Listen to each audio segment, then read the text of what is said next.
What up, y'all, and welcome back to At the Table, where we discuss the most pressing issues of today with everyday folks like you and me, and whenever possible, we break bread together. As we gear up for another season of episodes, we wanted to highlight 5 special moments from the previous 17 episodes that either you may have missed because we didn't share it, or it was a standout moment for us. You should know that each episode is important to us, and just like healthy food, these are rich in substance, so I definitely encourage and would appreciate you catching up on earlier episodes that interest you. You can do that at athettabletalks.com or youtube.com/fitmencook. Now, without further delay, here's number 5. I shared this clip of the elite personal trainers from episode 3 as they are distinguishing between mental toughness versus mental weakness and the mindset it truly takes to overcome obstacles. I want to talk about the need to be like mentally tough, and what goes through your mind in those moments where you're not feeling as powerful. I feel like to be fitness enthusiast, athlete, chef, just work every regular everyday job, you got to have some form of mental toughness. Yeah. Because a lot of times going to be days that you don't want to do it. I think my mindset may be a little different because, I have the hunger to be great, every day. And I compete against myself every day. I just like it. I like that feeling of, I'm saying? A lot of times people get lost by competing with other people all the time, whether it's on social media, whether it's in everyday life, whether it's how somebody looks, what kind of car they drive, what kind of house they live in. I tell people, you're going to drive yourself crazy doing that because you'll never know what that person's going through, right? Yeah. From a toughness standpoint, they could be miserable, right? You know what I'm saying? So I tell you, just focus on you and do you every day. You'll be a lot happier in life. It's kind of I love that. You compete against yourself. every day. Can you teach mental toughness? Yeah, you can. Like I said with me, Okay. I just hate excuses though. You can tell he's already bothered by it. I don't know, don't come to my gym weak. It's not I'm not It's hard, it's hard. I'm not hard, but I'm listen, you're here for a reason. You might hate you came, you know what I'm saying, when you walked in the door, but you're never gonna hate that you came when you left. Kind of the approach, but I take the same mental mindset with regular everyday people as I do my athletes. People don't necessarily realize that it is a daily practice to be mentally tough. It's a daily practice to not necessarily work through pain, whether that's literally or figuratively speaking, but to not run away from it. But the actual mental talk that happens is a daily practice that all of us have to do. And some people just obviously have more practice and are a little bit more equipped to do it, and others still are just inching their way there. Mm-hmm. Does it matter how you talk to yourself? There are times when you get down, right? There's when you face obstacles, man, am I good enough? Mm-hmm. And then when I hear that, it triggers me, because that's not of me. That's not why I feel like I was created. That negativity doesn't belong inside of me. It's not going to add anything to me. That worry or that doubt is not going to add anything to my situation. So that's a trigger. When I hear myself doing that, it's going to be, okay, Justin, you know better than this. So I'm always constantly trying to positively reinforce those affirmations. At number 4, this clip from episode 4 drew probably the most chatter on and offline. The guest, John Lewis of Badass Vegan, explained why he stands behind the notion that Black people may be eaten like slaves by eating and preparing the foods our ancestors created from scraps during slavery. The post was, if we aren't slaves anymore, why are we still eating like that? So that's what it was. Yeah. And to go along with what you're saying is that, you felt that it was disrespectful to the slaves and what they went through. Enslaved people, because I'm working on terminology now. Those that were enslaved. But my take is, I think it's disrespectful to not, to keep doing that. They were forced to do it. Correct. I think they went through the battleground and went through the fucked up shit, so we don't have to do it anymore. So it's I think it's more disrespectful to keep doing it when we don't have a whip on our back, when we're not living in a cottage. That's me. So it's our ancestors went through so much so that we wouldn't have to go through it anymore. So we would have a choice. But if the choice is not good for us, well, that's your own interpretation, Yeah. right? Because veganism. that was my interpretation on my page, right? Yeah. Okay. Correct. Well, of also the food though, right? Because there are certain things, but if it's nuanced, right? Right, Because I right. actually tend to agree with you a little bit more. Yeah. Right now, That was honestly. years It ago. does line up with the same thinking from earlier in the conversation, where it's like even just whatever hunter gatherer, like even before slave times, it's like people all across the world ate what they had. You know, if you live near the ocean, you're eating a lot of fish. Yeah. If you live inland, you're eating cow. You're still eating vegetables and stuff like that. They didn't necessarily have a choice because they needed to survive. Right. But now we live in a day and age when We do we have have choices. a choice. Yes, we got Yeah. a choice. Yeah. Exactly. So And it's the same and kind I of thinking. think a thing to realize too is there was a choice back then. The knowledge wasn't there. Not saying that anybody was stupid. It's just, I mean, look, like literally look at what we're doing right now. We're sitting at a table with cameras around, microphones. Yeah. They didn't have that fucking option back then. Right. The if somebody did learn about a certain way to eat, a certain way to live, by the time they got the information, it was 100 years later because it took that long for the information to get over to another. Like literally, by the time we post this, it's going to spread to 700 countries. I think there's only 260 something. Like, but whatever. Yeah. It's going to spread to everybody. So I think there's so many factors that we have to put into play for today that just wasn't there back then. Right. And once we do that, and I think too, because I get emotional about shit too. Like I've had to learn to like really take emotion out of a lot of stuff. Like, you know, like, yeah, I know that's an emotional topic to talk about what slaves eat and how they lived. But I also like, all right, would the enslaved people care about our feelings today, or would they care about us living our best life? You know what I'm saying? They're like, look, I went through this. Look what I went through for you to be like, you know what, cool, I'm going to have a double bacon. Right. And I'm taking Lipitor while I'm eating it. Right. And that's what people do. And, Yeah. And sadly, now, I would say this, the only thing about that is that if people want to make that one time of year because it was grandma's recipe and whatnot, and this has been passed on, I don't think it's necessarily fair to put them in the same category as eating like a slave. Now, a person that was eating like a slave, first off, just that terminology, that actually means like a perpetual state. Like that is your regular diet. That's your, right? Yeah. But if I sit down at someone's house, at my mom's house, and they're and she's making a recipe that's been passed down for generations, I'm gonna say that's not eating like a slave. That's gonna be, I'm honoring the past. And so I think with veganism, going back to the whole thing about the puss sandwich, it's all connected. Does veganism do they have a marketing issue, like an outreach issue? Just because I feel like I'm eating my own meal. No one, absolutely no one. Why are you eating that puss sandwich? No one, absolutely no one. You eating like a slave. It doesn't mean that what you're saying is wrong, but if you're saying that if your end goal is to help people to understand what food is doing to them, I don't think that that's the right way to go around about doing it. I think whenever I mention veganism or vegans to non-vegans, all of a sudden it's like a visceral reaction. Like, oh, that's why when you said you can't tell them it's like that, it's not the fact that I think that fundamentally people desire to be healthy. People want to eat a lot more vegetables. What they don't want, though, is they don't want to be preached at. They don't want to be talked down to. That they don't want to be scolded for something that they grew up eating. And so I really think that veganism has a really big messaging issue if they really want to get this widely adopted, because the reality is veganism is growing. Veganism is also very small. Vegans are also the loudest people in the room. And I've seen this too with my own content. Like people be like, post more vegan stuff, post more vegan. And everyone's saying that. I've started posting vegan stuff. And then other people, First off, the difference is non-vegans don't comment ugly stuff. That's the way that bullshit.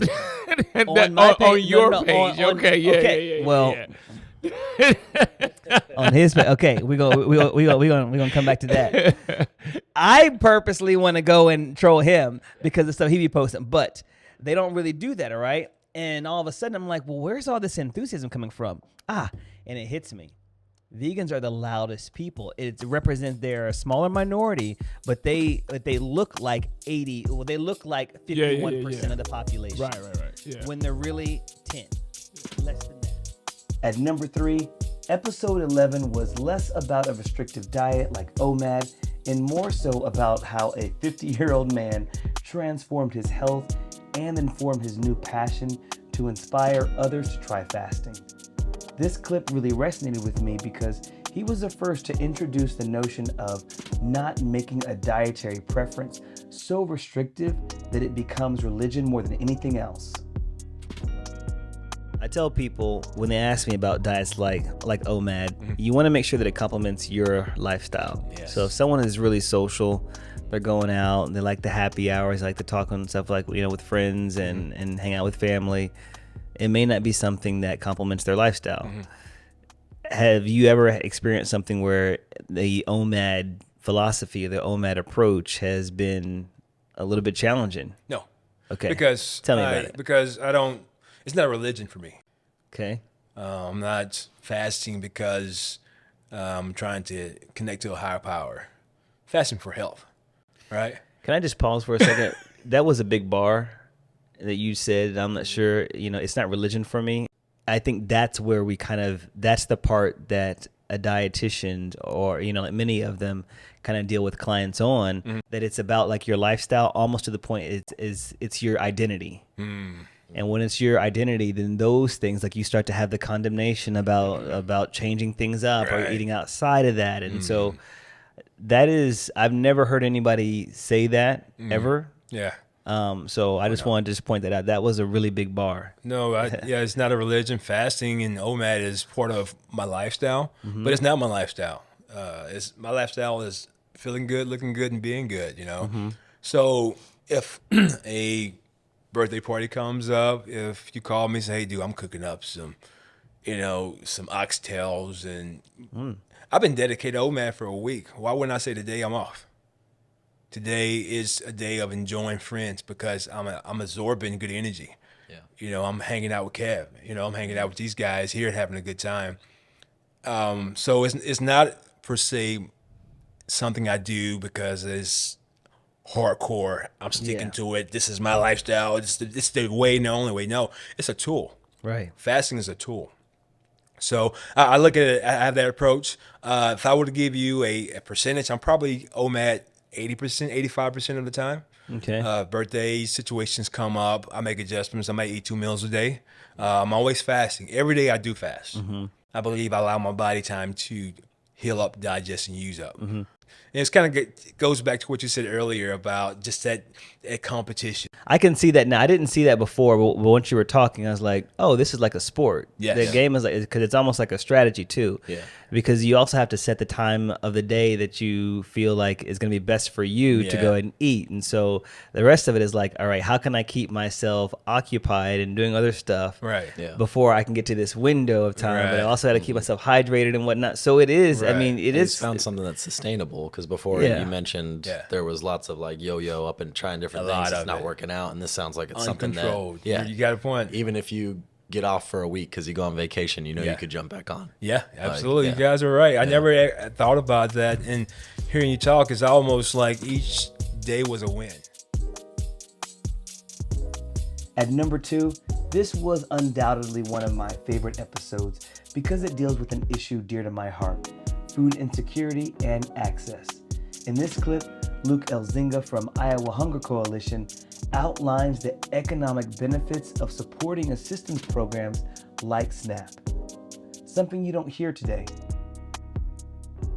When people are able to receive SNAP benefits, there's a lot more of adherence to take medication and whatnot. They're taking care of themselves because they have that nourishment. It's kind of like, you know what, there's one less thing for me to worry about, so now I feel empowered to go and do this. I don't have to cut the baby's formula with some water or something else because I actually have this type of nourishment like available to me. So this seems like such a small amount of money, but with but much more larger consequences, though, if something like this were to pass. Why? It almost seems that they're just picking on poor people because they can. It feels that way a lot of the time. Not to mention, I'm sure you might be familiar with the economic multiplier effect of SNAP. Every dollar that we invest in SNAP turns into $1.54 in economic activity for the state. We've got rural grocery stores that are struggling right now, and SNAP is a boon to them. Because, I mean, SNAP is not an urban issue. They try to frame it that way. And I think there's some clear racial connotations there. But SNAP is just as widely used in rural areas of the state too. And sometimes folks, are needing to drive 20 miles to get to a full service grocery store. In Iowa, our food deserts are primarily in rural parts of the state. We certainly have them in urban cores too, but it's not this urban versus rural issue. It kind of reminds me of the reasons why there have been so many protests and manifestations, because it's not just about the killing of unarmed people in the streets, of unarmed black people. It's just the Black Lives Matter. Well, Black lives do matter in just all around. And whenever you cut services like this, it just kind of shows, especially when it's a much more of an urban issue, that you're saying that those lives truly aren't as important as other lives. It just makes me wonder is if this conversation, if it's all like connected. Anytime we see policies under the guise of quote unquote welfare reform, there's some strong, racial undertones that are implied. In Iowa, the dog whistle here is people from Chicago. If you hear someone saying that, it's code word for black people in parts of the state. And we hear that in the legislature, so that they might not come out and say it outright. Yeah. But there's certainly, racist beliefs that are embedded in people, even if they don't realize it, if they aren't realizing their own unconscious biases. We know the areas of town with the highest need are those same areas that were impacted by redlining, by urban renewal projects in the 60s and 70s. Like, there are black and brown communities, and systemic racism ties into all these conversations around poverty and food insecurity and who's quote unquote deserving and is not. And at number 1, we are giving the final word to Dr. Ahmad Garrett Price as he teaches us how to partner with our primary care physicians and also how to better advocate for ourselves and our loved ones. You know what the number 1 cause of bankruptcy in this country is? What is it? Tell people. Healthcare bills. Yeah, I know. 2/3 of that being blacks, African Americans. Healthcare is probably one of the biggest wealth transfers we don't ever talk about, ever. You're right, it's expensive, but the outcomes are the worst. Right. Some of the worst in the world, because the expenses caused by the diabetes when you go in and we have $100,000 visit, whereas if we would have just said, hey, let's eat a little better, let's do this, let's do that, which, by the way, these very basic things that are cheap and inexpensive are not paid for. I will cut your leg off, though, when it gets bad, and I'm going to charge you a ton for that. Yeah. That is the U.S. healthcare system in a nutshell. Right. Where we're disease and procedural focused, can't help you. That's not what it is. And that's where the cost comes from, because we let people get very sick, and now they need very expensive medications. They need very expensive care. And to a certain degree, we keep you in that cycle, right, until the outcomes becomes poor, because that's just the design. I keep going back to this thing. This is the design. So to your point, it's a great call out, because it's just not, this is supposed to be one of the most foremost structures to our society, and it operates in this way. So there's heavy reframing of how we approach these things needed. And one other thing I should also say is that part of when I talk about U.S. healthcare education, a lot of it is geared towards specialization. Right. So you're encouraged, like when I wanted to be a family doc, it was like, why? You need to go do cardiology, be a surgeon, do these things. But we need more of our talent also, and our empathetic talent, staying on the front line, if you will, so everyday people can interact with that brilliance and level of empathy. So just a lot of reframing. Right. Yeah. If people don't feel that they're getting the help that they need or the quality healthcare that they think that they are deserved, what can they do? And so when you're in these inpatient settings, there's always a charge nurse, right? There's always an administrator there. There's always a kind of chief of that department. And you can just really go down to hospital administration and raise the concern right there. So that's one thing. And and I also like to say, kind of put things in writing to a certain degree. So we're big on documentation in medicine, so you can have a trail. And now on the outpatient basis, I would say that it's the same thing to a certain degree, kind of understanding the quote unquote leadership structure there. But you can always move past that level that you're in. So I think of nurse administrators, I think of like chief medical officers, and I think of going directly to that administrator at that particular facility, I guess, to actually raise the level. Or you could tell the doctor themselves that you're concerned, honestly, about what's going on here. Again, y'all, come back next month in June. We are back with more conversations, more enlightening content. Catch up on earlier episodes at thettabletalks.com, as well as on YouTube at youtube.com/fitmencook. Until next time, friends, eat happy and be well.